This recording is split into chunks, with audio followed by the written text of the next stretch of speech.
Aujourd'hui, on va parler de la Sonos Roam. C'est la plus petite enceinte de chez Sonos.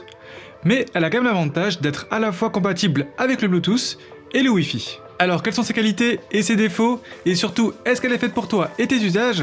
C'est ce qu'on va voir ensemble.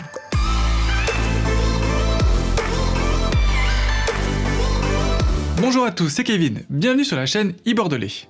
Sur cette chaîne, je vous parle de technologie en transformant un terme technique en usage, pour que vous soyez sûr d'acheter le bon produit et que vous sachiez comment l'utiliser. N'oubliez pas, il y a au moins une vidéo par semaine sur la chaîne, donc pensez bien à vous abonner.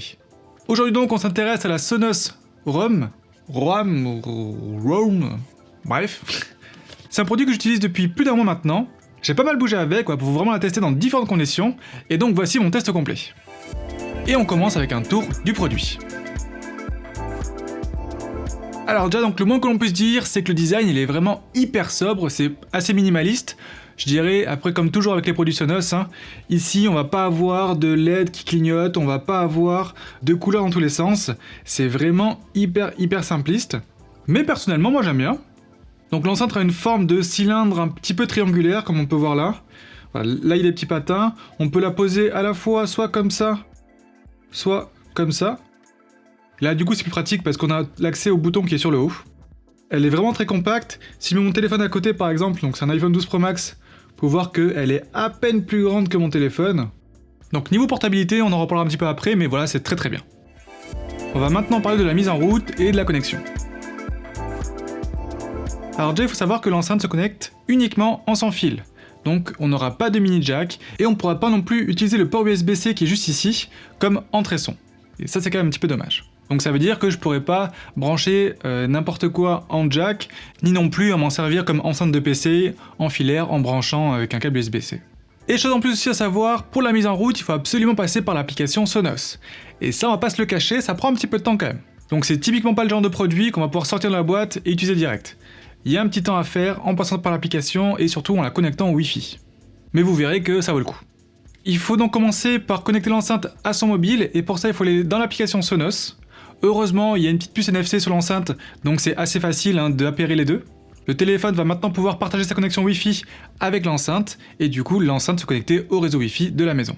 L'application va me proposer de mettre à jour l'enceinte si nécessaire, et c'est bon, on peut l'utiliser. On va maintenant parler de la connexion Wi-Fi. Parce que oui, c'est un vrai argument qu'elle a en plus par rapport à la majorité des autres enceintes Bluetooth qu'il y a sur le marché. Alors déjà, pourquoi est-ce que le Wi-Fi c'est mieux que le Bluetooth ? Donc le Wi-Fi ça permet d'avoir une qualité sonore qui sera bien meilleure parce que le son sera beaucoup moins compressé. Autre chose sympa aussi pour la connexion Wi-Fi, ça permet de connecter n'importe quel appareil qui est connecté à mon réseau. Par exemple mon PC fixe qui n'est pas du tout Bluetooth, je peux quand même diffuser avec de la musique sur la Sonos Roam. Comment ça marche? Tout simplement parce que mon PC est situé sur le même réseau internet que la Sonos et du coup je peux y accéder. Et enfin, ce qui est vraiment super chouette, c'est que j'ai pas besoin d'appairer un appareil, puis le désappairer pour en connecter un autre, ainsi de suite. Non, c'est chaque appareil qui est connecté à mon réseau Wi-Fi peut diffuser automatiquement sur la Sonos Roam. Autre chose aussi sympa, si vous avez des appareils Apple, ça va être la compatibilité avec AirPlay 2. Ça va me permettre de faire du multi-room avec plusieurs enceintes, et surtout avec plusieurs enceintes de marques différentes. Par exemple, moi j'ai pu faire du multi-room avec mes enceintes Sonos, mais aussi ajouter par-dessus mon enceinte de Vialet. Et là je peux vous dire que le son je l'ai pas montré très fort. On va maintenant parler de l'écosystème Sonos. Alors déjà il faut savoir qu'à la maison j'ai déjà des produits Sonos, ça fait depuis un peu plus d'un an je crois. Et j'en suis vraiment super content. Donc j'ai 3 produits Sonos, j'ai une barre de son, donc c'est une Sonos Beam, et j'ai 2 enceintes Sonos One. Ces 3 enceintes forment mon home cinéma à la maison, donc du coup la barre de son qui est sous la télé, et les 2 enceintes Sonos One qui sont derrière. Mais bien sûr, ça me sert aussi pour jouer de la musique, et du coup mettre de la musique dans tout mon salon. Et donc si on revient à la Sonos Roam, ce qui est bien c'est que vu qu'elle est Wi-Fi, connectée à la même application, c'est complètement intégré dans mon écosystème Sonos à la maison. Ça veut dire que je peux faire par exemple du multi-room, et donc diffuser de la musique sur toutes mes enceintes de mon salon, et en même temps sur la Sonos Roam, que elle par exemple je pourrais mettre dans la cuisine, ou dans la chambre, ou dans la salle de bain. Et du coup avoir vraiment la même musique partout dans la maison. Mais je peux aussi très bien mettre un certain type de musique dans le salon et un autre type de musique sur l'enceinte. Tout ça pareil en Wi-Fi. Et donc si je prends l'application Sonos juste ici, télé en gros c'est tout simplement la barre de son et les 2 enceintes, Sonos One que je vous disais, et ici donc j'ai ma Sonos Roam avec son état de batterie. Et donc là par exemple j'avais 2 musiques différentes sur chacune des enceintes. Si je veux écouter la même musique sur toutes mes enceintes, j'appuie ici, Je vais cocher là, je vais terminer, et là c'est bon du coup, la musique est jouée sur toutes mes enceintes. Et après je vais pouvoir aussi régler le volume différemment entre le volume du coup qui est joué dans le salon et le volume du coup de la Sonos ROM. Ou alors tout prendre d'un coup ici. Si on continue avec l'application, juste ici je vais avoir accès à mes différents services de musique.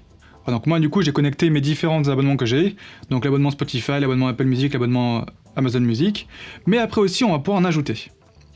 Donc juste ici dans le service voix et musique, on va voir qu'on va en avoir plein. Donc on a Deezer, on a Tidal, et après il y a plein d'autres services. Donc ça veut dire que dans l'application Sonos, j'aurai directement en fait tous mes services de musique. Donc, par exemple Apple Music, là, hop, ça m'ouvre vraiment Apple Music. Spotify, c'est pareil, je vais avoir toutes mes playlists Spotify et tout ça qui vont être là. Et ainsi de suite, et pareil pour Amazon Music. Par exemple, on a très clairement vu que autant Spotify, ça ressemble beaucoup à l'application Spotify, autant Amazon Music, là c'est vrai que l'interface un petit peu pauvre, mais au moins on s'y retrouve. Si je finis rapidement avec les paramètres, ici je vais pouvoir aussi spécifier une pièce dans laquelle est la Sonos, donc là celle-ci moi je l'ai pas renommée parce qu'elle est partout, mais surtout je vais avoir accès à un égaliseur. Donc ça veut dire que je vais pouvoir du coup booster un petit peu si je veux les graves et les aigus ou pas. Par exemple je vais mettre +1 au 2. Autre fonction sympa, c'est la fonction True-Play ici, qui va permettre en fait de calibrer automatiquement le son en fonction de la pièce dans laquelle je me trouve. Honnêtement, j'ai pas senti vraiment la différence, que ce soit entre le salon, la cuisine, la chambre. Par contre, clairement, dans la salle de bain, où forcément c'est une pièce qui résonne beaucoup, là on sent vraiment que le son va vraiment s'adapter à la pièce. Et du coup ça c'est plutôt sympa. Et enfin, si je termine avec l'application, on va pouvoir aussi ajouter un assistant vocal. Donc en fait, l'enceinte est équipée d'un micro. L'assistant vocal que j'ai moi c'est Alexa. Et donc on peut aussi mettre, si on veut, Google Assistant. Ça peut aussi être un excellent moyen d'ajouter un assistant vocal dans une pièce où pour l'instant il n'y en a pas. Donc par exemple la chambre, la cuisine ou encore une fois la salle de bain. Pour pouvoir du coup piloter sa maison depuis n'importe où, sans avoir besoin de crier parce que l'assistant vocal est un petit peu loin. Chose sympa aussi, c'est que l'enceinte peut partager sa musique. Donc soit je le fais pendant l'application comme je vous ai montré, soit sinon je vais pouvoir rester appuyé sur le bouton play ici, l'approcher de mon autre enceinte et automatiquement la musique va passer de la petite enceinte vers la plus grande.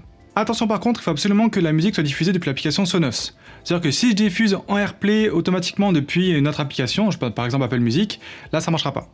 Et chose super aussi, si jamais j'ai réglé du coup la connexion entre mon téléphone et l'enceinte par exemple en Bluetooth, je vais pouvoir aussi me servir de l'enceinte comme récepteur Bluetooth.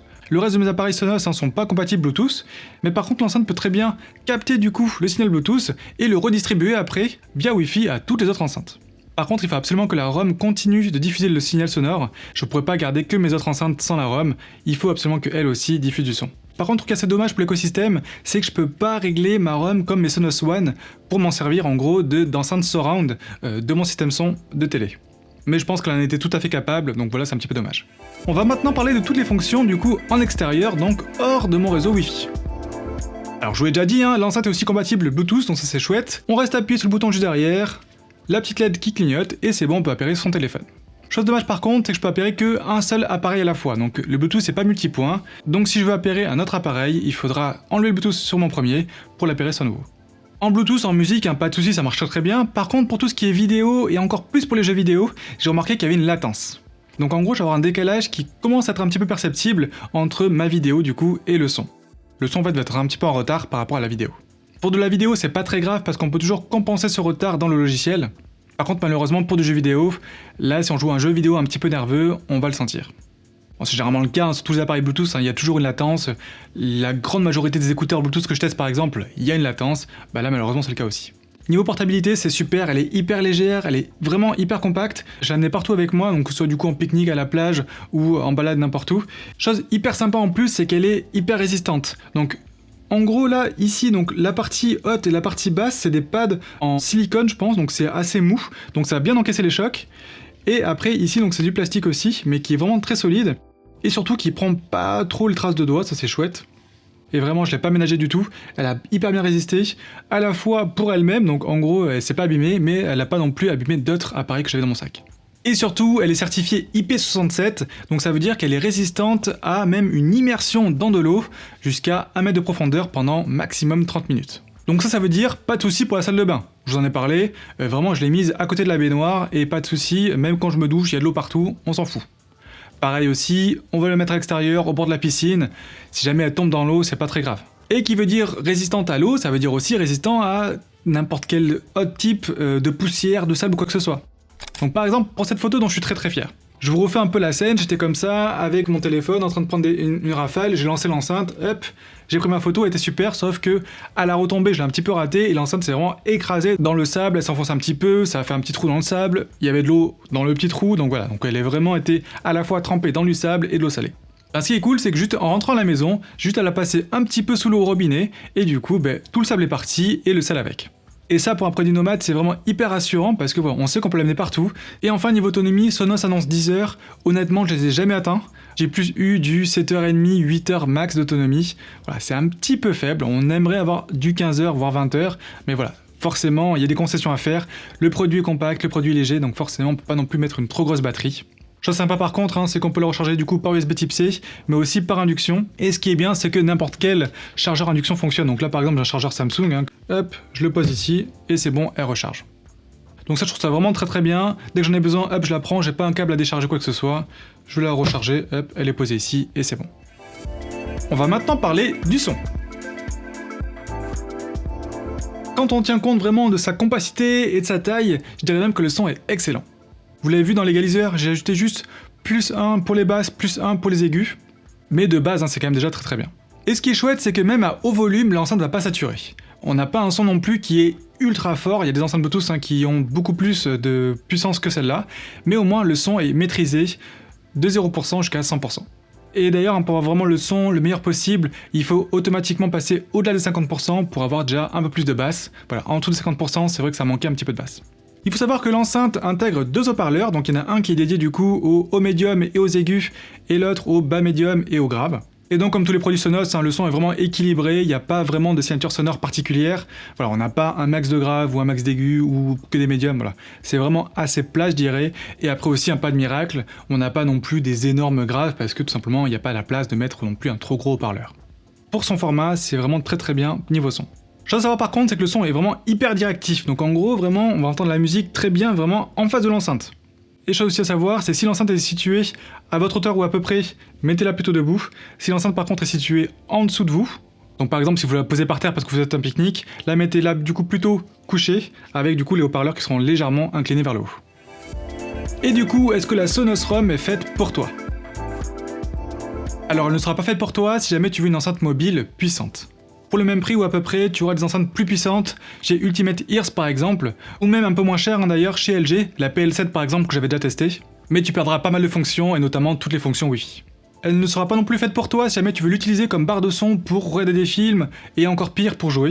Je vous ai dit, la latence qu'on a c'est un petit peu dommage, et en plus je peux pas la connecter en filaire, ce qui aurait du coup annulé toute latence. Vu que j'ai pas d'entrée mini jack et en plus je peux pas utiliser non plus le port USB type C comme entrée son, je suis obligé du coup de passer en sans fil. A savoir par contre, si vous avez des produits Apple, utilisez le protocole AirPlay 2, et là du coup on n'aura plus de latence. Et enfin, elle ne sera pas non plus faite pour toi si jamais tu veux téléphoner avec. Et c'est dommage parce que techniquement je pense que l'enceinte peut le faire, parce qu'elle dispose d'un micro, il y a des haut-parleurs, normalement je dois pouvoir m'en servir de kit main libre. Et là malheureusement c'est pas le cas. Par contre, elle sera vraiment parfaite pour toi si jamais tu as déjà un écosystème Sonos ou que tu souhaites acheter des enceintes Sonos. Et vraiment, rien que pour ça, ça a vraiment été un bonheur d'utiliser. L'intégration d'application est hyper facile, l'intégration du coup avec les autres enceintes que j'ai ici est vraiment hyper simple aussi. Elle sera aussi parfaite pour toi si jamais tu veux une bonne enceinte qui peut te suivre partout. Je vous l'ai expliqué, elle est vraiment aussi à l'aise en Wi-Fi à la maison que en Bluetooth à l'extérieur. Elle est hyper résistante, elle est très mobile et très légère. Si vous cherchez une enceinte compacte à emmener partout, elle est juste trop bien. Juste attention un petit peu avec l'autonomie.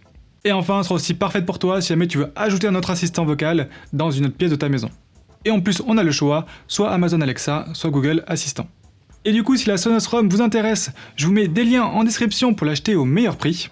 N'hésitez pas à poser toutes vos questions en commentaire, j'y répondrai avec grand plaisir. Et si jamais vous voulez être accompagné pour trouver le bon produit pour vos usages, je vous encourage à nous rejoindre sur Discord.